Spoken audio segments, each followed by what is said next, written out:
down to Gorky Park, listen to the wind of change. An August summer night, soldiers passing by, listen to the wind of change. The world is closing in. Did you ever think that we could be so close, like brothers? The future's in the air, I can feel it everywhere, blowing in the wind of change. Take me to the magic of the moment on a glory night, where the children of tomorrow dream away in the wind of change. Walking down the streets, distant memories are buried in the past forever. Follow the Moskva down to Gorky Park, listen to the wind of change. Take me to the magic of the moment on a glory night, where the children of tomorrow share the dream for you and me. Take me to the magic of the moment on a glory night, where the children of tomorrow share the dream with you and me.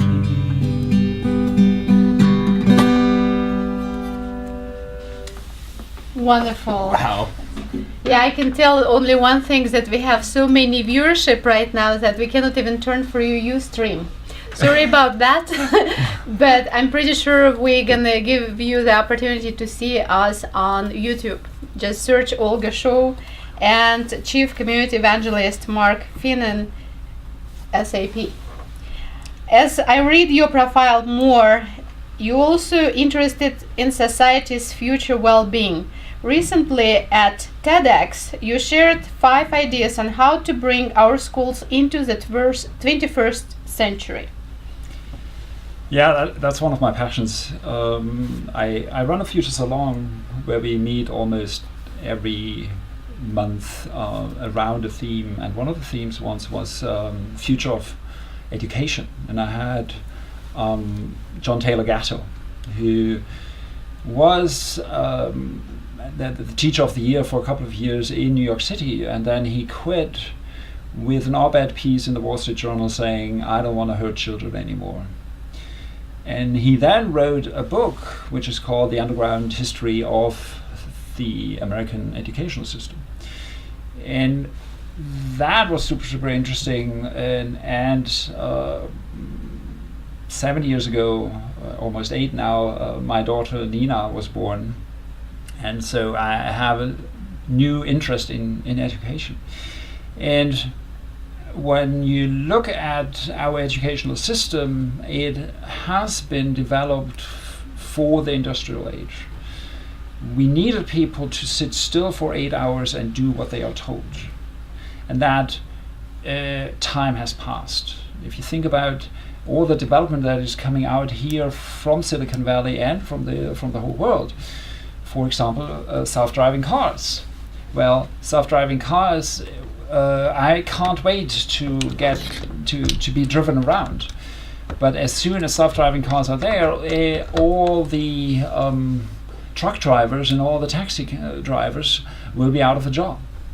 So all the menial work that you used to do as a starting job and so on, all will be gone.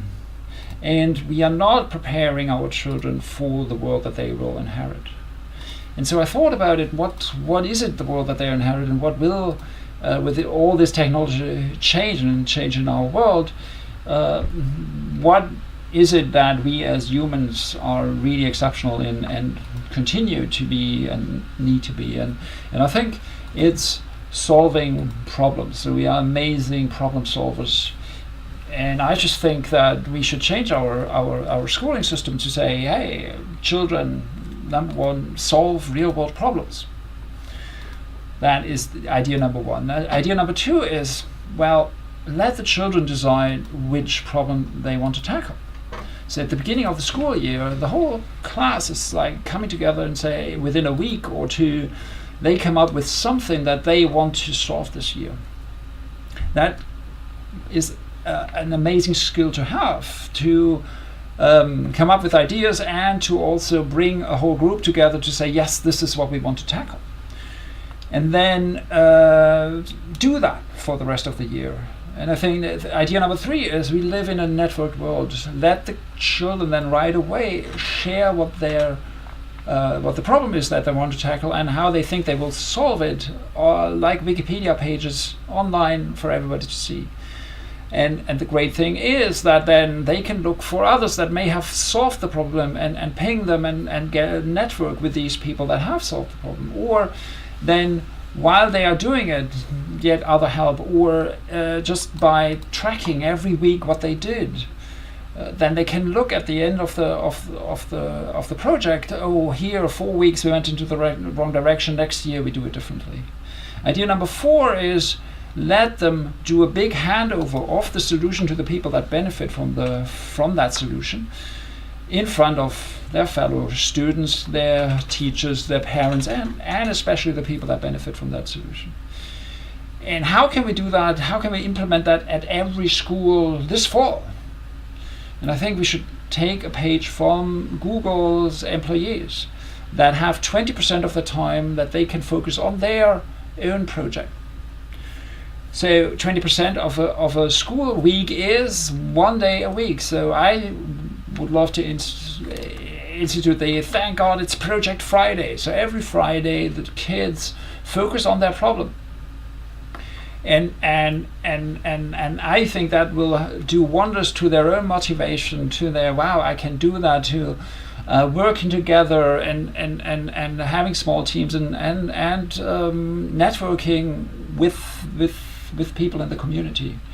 And that is something that would totally change our world. Think about how the world would look like if every classroom in every city all over the world would tackle real world problems.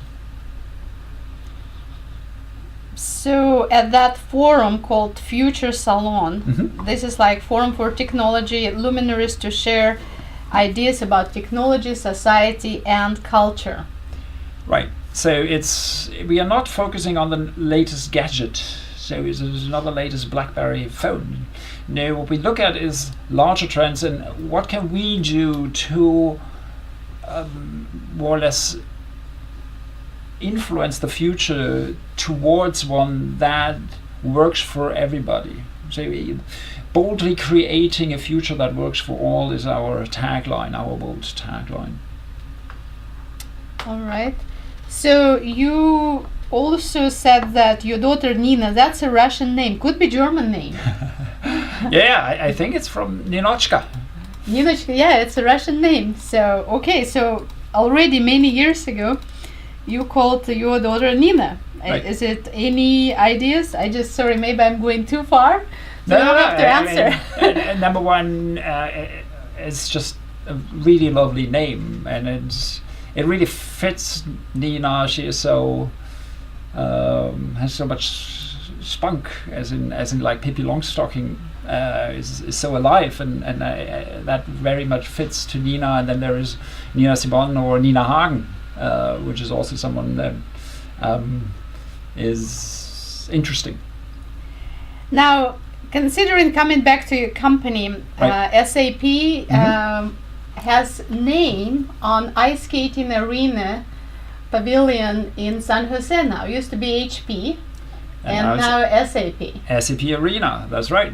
I know that's not cheap to have that name there. No, it's not. I've been to HP Pavilion for a Shark game. It's a huge ice skating. It's a huge stadium.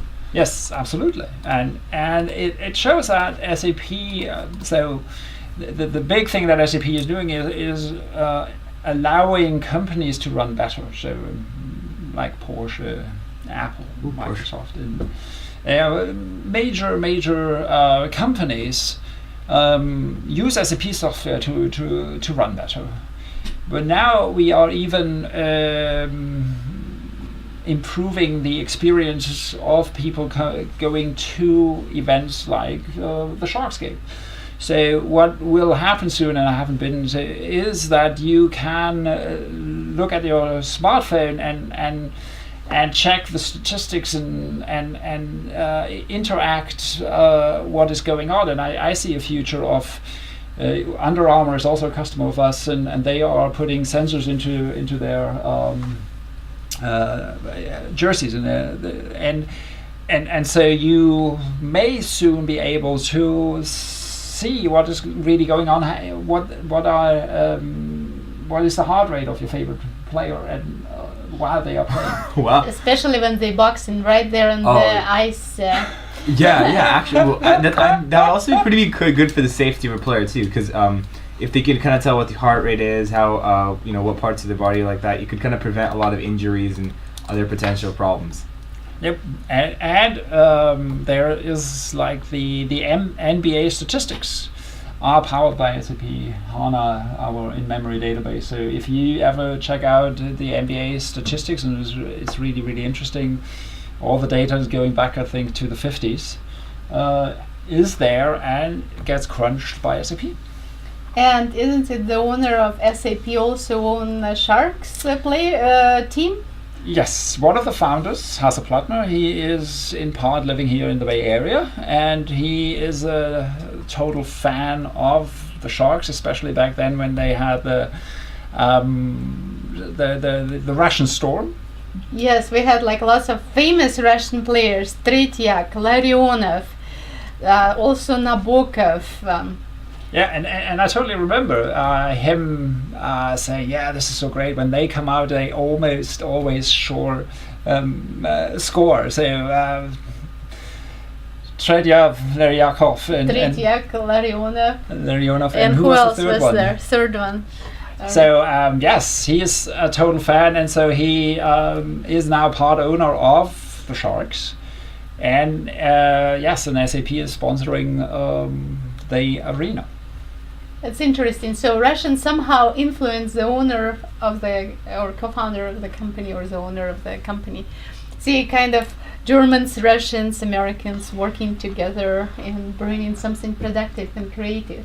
Yes, And joyful. And I think thinking about the world history of last century, I think it's very important that we work together and that connection gets stronger, and so let's work on that. Yes. And also for the Sharks, let's beat the Ducks. That's the important one here. Let's beat the Ducks. Go Sharks! Go Sharks. So do you have another song you prepared for us? As I know, I like to see more talents of yours. I can play one more, which is actually an old German love song. How about that? Okay, that's Okay. good. Is it in German language? It is in German language, yes. Okay, I'm gonna learn German language today. Ooh, Well, I I know actually one used full to phrase in German. know German Which is the language. cool phrase in German? I know one full phrase. Is I Das hope it's ist good. ein in Apfelsaft. I think that means this is an apple juice. Yeah, das ist ein Apfelsaft. Apfelsaft. Now I'm you gonna- can learn how to say Apple Store, Apple just Store. store, and then you or Apple Tour.